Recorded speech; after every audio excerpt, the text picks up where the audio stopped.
YSN BN हालत इकबाल में आपका खैर मकदम है। आप देख रहे हैं अपना यूट्यूब चैनल YSN BN हालत। ये जो प्रोग्राम मुनक़द किया गया है शहीनशाह नगर कोलार में, इस प्रोग्राम का नाम है नशा मुक्त, यानी नशे से आज़ादी दिलाना। इसके मुतालिक आपसे बात करेंगे डॉक्टर शफी साहब। मुलाजा फरमाएं और अपने आप को नशे की चीज़ों से दूर रखें और अपने बच्चों पर नज़र रखें। कहाँ जा रहा है, कहाँ से आ रहा है, उसके दोस्त किस तरह हैं, इस पर आप गौर करें, वरना हमारी काहली का नतीजा आइंदा दिनों में ना भुगतना पड़े। फूलों के बाग को कब्रिस्तान मत करना, फूलों के बाग को कब्रिस्तान मत करना, माँ बाप की उम्मीदों को नाकाम मत करना। डरना उस जहर से, डरना उस जहर से जिसे नशा कहते हैं। खुद को नुकसान करके दूसरों पे इल्जाम मत करना। हमारे दिमाग में एक छोटा सा केमिकल रहता है जिसे डोपामाइन कहते हैं। क्या बोलते हैं? डोपामाइन। उसी की वजह से इंसान हमेशा खुश रहना, हमेशा चाहते रहना, बातचीत करना, तो इसका दारोमदार सभी उसी केमिकल पर है। जब इस केमिकल की कमी दिमाग के अंदर हो जाए तो इंसान क्या होता है? बेजार, बोर, चिड़चिड़ा, जिद्दी, गुस्से वाला ऐसा हो जाता है। तो हमारे पास दो किस्म के इंसान हैं, एक समझदार, पढ़ा लिखा, चालाक, दूसरा है अनपढ़, जाहिल, गवार। पढ़ा लिखा जाहिल, पढ़ा रहता है फिर भी जाहिल रहता है। क्यों बोले तो उसको सोसाइटी में कूल बनना, जैसा वही बच्चा बोल रहा था कि मतलब सबके सामने अच्छा कूल दिखना है। तो क्या करेंगे ये लोग?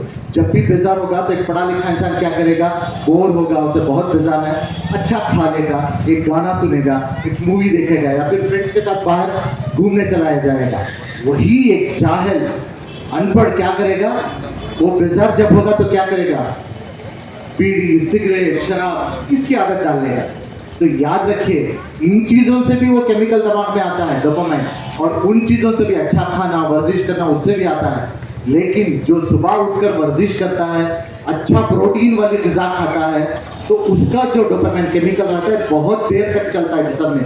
इन छोटे छोटे गलतियों से, जैसे बीड़ी पी ली, सिगरेट पी ली, तंबाकू, कोकेन, छोटे छोटे नशा कर लिया, उससे भी डोपामाइन आता है, खुशी हासिल होती है, लेकिन वो कुछ देर के लिए, उसके बाद जो अपने आप खत्म हो जाती है। तो क्या करता है इंसान फिर से?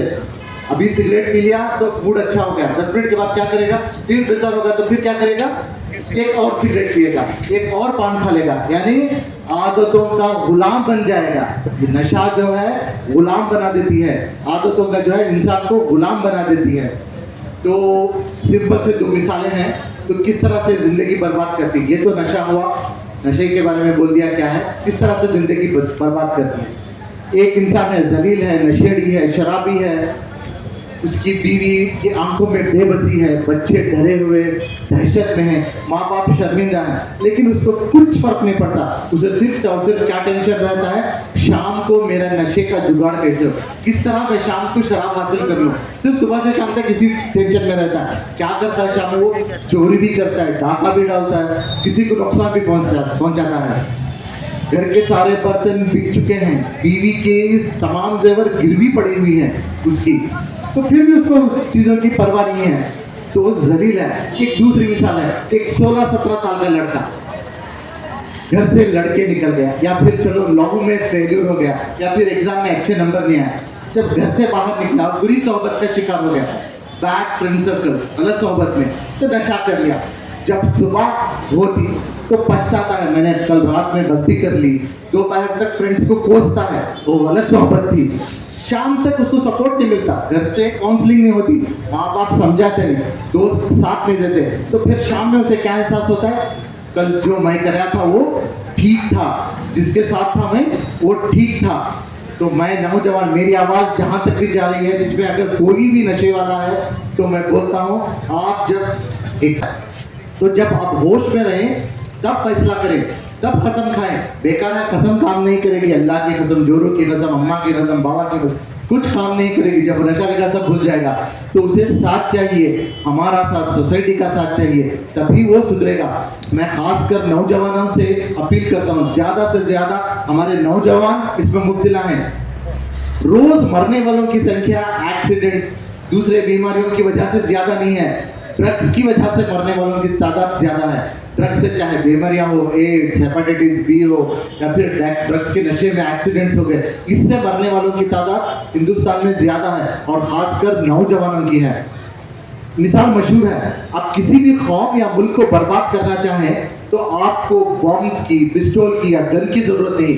सिर्फ आप उस कौम के नौजवानों को नशे की आदत डाल दें, खुद ब खुद कौम भी खत्म हो जाएगी और मुल्क भी बर्बाद हो जाएगा। इसकी मिसाल स्पेन है। स्पेन हजारों साल पहले मुसलमान 1000 साल तक हुकूमत करते रहे। कितने साल तक? 1000 साल तक हुकूमत करते रहे। यहूदियों ने बेहद कोशिश कर ली कि उनकी हुकूमत हटा सके, लेकिन कुछ नहीं हो पाया। तब यहूदी बहुत चालाक थे, उन्होंने आसान सा रास्ता अपनाया। जो भी वहां के मुसलमान थे उनके नौजवानों को नशे की आदत डाल दी। खुद ब खुद चंद दिनों में स्पेन में मुसलमानों की हुकूमत खत्म हो गई। आज यहूदी राज कर रहे हैं। तो बस मैं नौजवानों से यही गुजारिश करता हूँ कि पहचाने, नशा करने से आप अकेले नुकसान में नहीं जा रहे, आपकी पूरी फैमिली नुकसान में जा रही है। जो भी नशा करने वाला है वो बीमार है। आप बीमार का इलाज कैसे करेंगे भाई? कैसे करेंगे? उसको गालियां देके, उसे घर से ढकल के, फूंक करके इलाज होता है क्या? नहीं, उसका इलाज कैसा होता है? उसकी देखभाल करके, अच्छा खिला के, उसे अच्छा पिला के। तो ये जो भी नशा करने वाले हैं, बीमार हैं, इनको सेहत देने की जिम्मेदारी किसकी है? मेरी, आपकी, तमाम की, समाज की जिम्मेदारी है। इनको साथ लेकर चलें, इनको समझाएं, बार बार समझाएं, बार बार। नशा करते करते ये बीमार हो गए, दिमाग से कमजोर हो गए। एक बार दो बार में इन्हें बात समझ में नहीं आती। आपको चाहिए कि मस्जिदों में बार बार नशे के बारे में बयान दें, स्कूल्स में और कॉलेजेस में अवेयरनेस प्रोग्राम करें कि नशा क्या है, नशे से किस तरह हाल होता है। ये सिर्फ उनके घर वालों की जिम्मेदारी नहीं है, बल्कि हमारी तमाम की, सारे मोहल्ले वालों की जिम्मेदारी है। अगर कोई भी नशा करने वाला है तो समझिए कि उसकी जिम्मेदारी है। अगर आपसे नहीं हो रहा है तो डॉक्टर के पास ले जाइए। आजकल ऐसी दवाइयां मौजूद हैं जिससे नशे की आदत 100% चली जाएगी, या फिर नशा कम इस्तेमाल करने की उसकी ताकत दिन ब दिन कम होते जाकर छूट जाएगी। और जैसा किसी ने पूछा था कि रिहैबिलिटेशन सेंटर, हाँ बहुत सारे हैं। हमारा कोलार सारा चैरिटेबल ट्रस्ट है, हमारे ट्रस्ट में भी एक काउंसलिंग सेंटर शुरू होने वाला है। अगर कोई ड्रग एडिक्ट है तो हमारे पास भी ले आइए, इंशाल्लाह उसकी काउंसलिंग करेंगे और रिहैब में एडमिशन भी करवाएंगे। फ्री ऑफ कॉस्ट रहेगा, पूरे तौर से टोटली फ्री उसका रिहैब करेंगे हम लोग। तो बस मैं आखिरी में इतना ही कहकर अपनी बात को खत्म करूंगा।